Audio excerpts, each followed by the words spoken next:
configuran el corazón del barrio.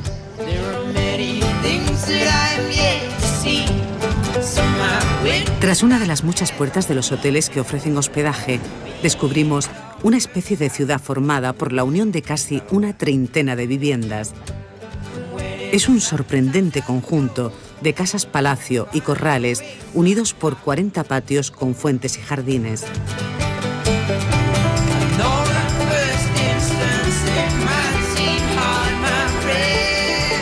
Las casas están interconectadas a través de un túnel subterráneo en el que se encuentran vestigios romanos e incluso se conserva una muralla de la época a la entrada de los pasadizos.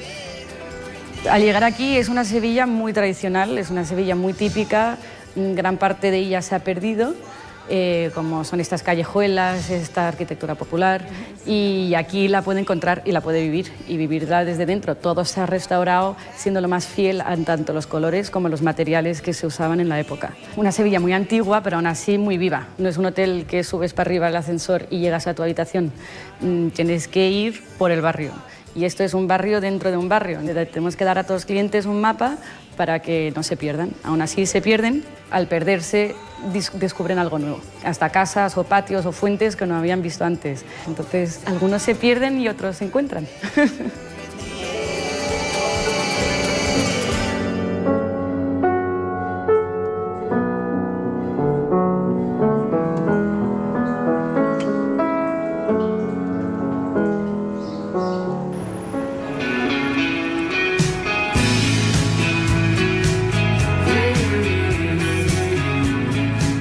Justo al lado hay una visita indispensable, la iglesia de Santa María la Blanca, que se alza sobre una de las primitivas sinagogas.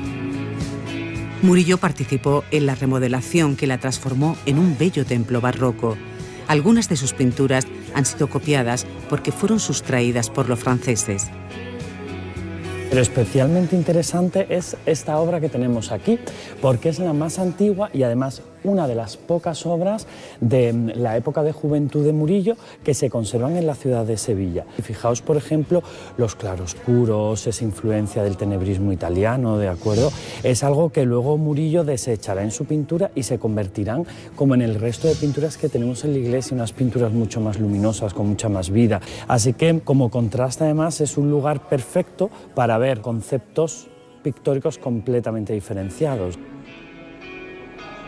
En pleno laberinto de Santa Cruz se ubica el Hospital de los Venerables, fundado por su amigo Justino de Neve para dar asilo a sacerdotes ancianos desvalidos.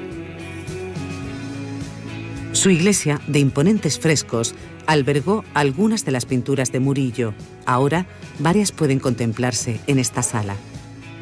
La historia de San Pedro después de su robo es verdaderamente rocambolesca porque estuvo desaparecido casi 100 años. Es un cuadro que compone o sincretiza prácticamente todo el arte de Murillo. ¿Veis ese poder del retrato que tiene? Esas arrugas, fijaos por ejemplo en los pies, en las manos, en las uñas, en los dedos. Es todo de un detalle verdaderamente excepcional. El poder de comunicación de sus imágenes explican su enorme producción, tanto para clientela eclesiástica como privada.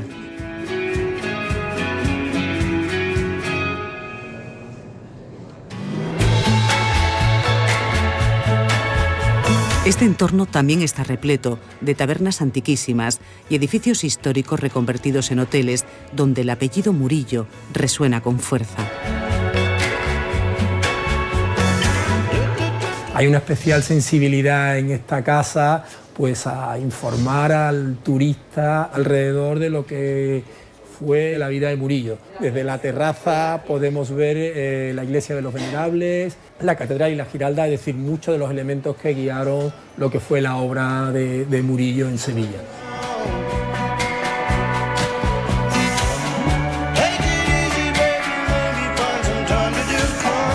La calle Santa Teresa es paso obligado para los turistas porque esta casa-palacio rehabilitada, con patio y arquería de medio punto, fue la penúltima vivienda del maestro.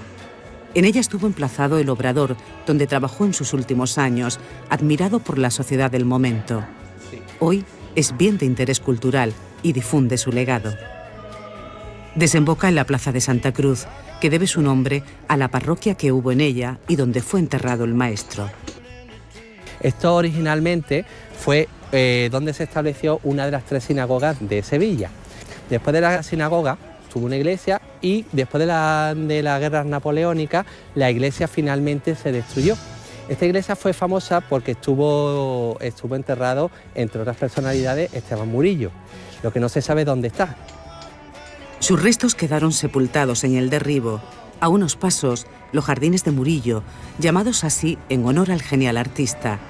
Hasta comienzos del siglo XX, el sitio que ocupan eran huertas del Real Alcázar.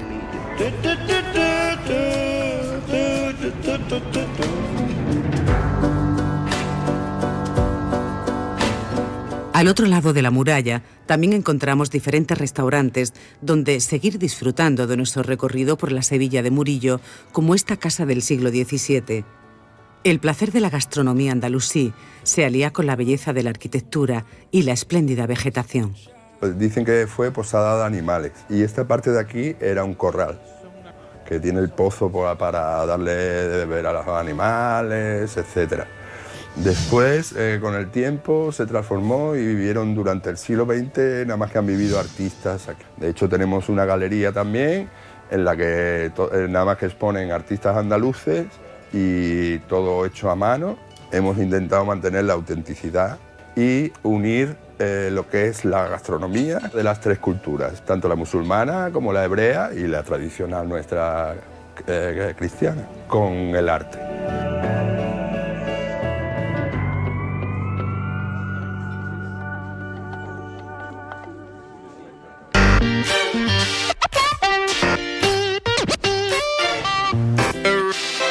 Nuestro viaje siguiendo la huella del pintor nos lleva también hasta el popular barrio de Triana.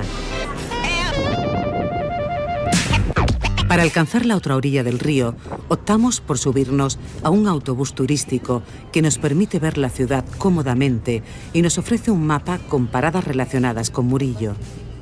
El visitante con el ticket puede hacer uso del autobús como medio de transporte para subir y bajar a lo largo de todo el recorrido en las 14 paradas que tiene. Y además tenemos en nuestro mapa, señalizado con un pincel, todos aquellos lugares que tienen que ver con la vida y obra del pintor. Nos bajamos en Triana, cuna del flamenco y también de la cerámica, célebre ya en época de Murillo. En uno de los últimos centros de producción sevillanos, una exposición reproduce objetos cotidianos presentes en la obra pictórica murillesca, el atrezo de los bodegones propios del barroco. Si observamos con esa curiosidad, encontraremos tinajas, cántaros, lozas, pocillos, en fin, todo tipo de piezas que se utilizaban en las casas del siglo XVII. En ese sentido, bueno, Murillo vuelve con este detalle a demostrar que era un magnífico retratista del natural y que en cierto modo es casi un documentalista de su época. Lo que hemos querido es escoger una de esas piezas y que esa pieza haga una especie de viaje en el tiempo y se reproduzca casi en 3D a través de las manos de un alfarero de hoy, pero un alfarero que trabaja a la manera antigua, como si de verdad tuvieran vida y llegan desde hace siglos hasta hoy, ¿no? Hasta nuestros días.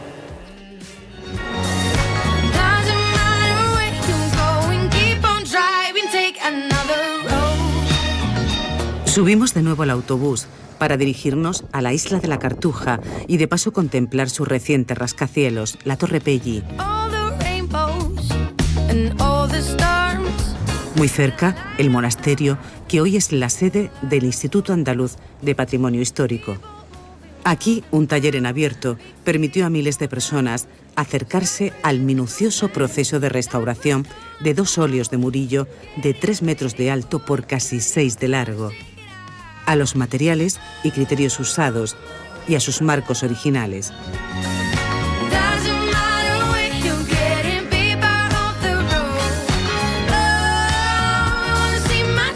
Para contemplar en su emplazamiento original los 2 cuadros restaurados, regresamos por el casco antiguo hasta el Hospital de la Caridad, una de las instituciones esenciales de la época ligada eternamente al artista. El visitante tiene la gran oportunidad de verlos a la altura de los ojos, ya que su ubicación definitiva será la que proyectó Murillo, a 6 metros de altura en los muros del presbiterio de la Iglesia de la Caridad. representan la quinta y sexta obra de misericordia, que es dar de comer al hambriento, la multiplicación de los panes y de los peces, y dar de beber al sediento, que es Moisés y la roca de Oreb. Dentro de los 10 mejores cuadros con Ciudad de Murillo están estos dos. Entonces, una oportunidad única de ver a 5 centímetros con toda suerte de detalles, los matices, pinceladas, las velaciones, la paleta de colores y sobre todo la maestría de un personaje como Murillo, que, hombre, considerado uno de los 5 mejores autores de la historia del arte. El Hospital de la Caridad ofrece también una original propuesta en este año Murillo que se realiza al anochecer. Esta noche vamos a intentar recrear la luz original que pudiera haber tenido este lugar en el siglo XVII. Provistos con candiles, recorremos sus recovecos y accedemos a su parte más simbólica.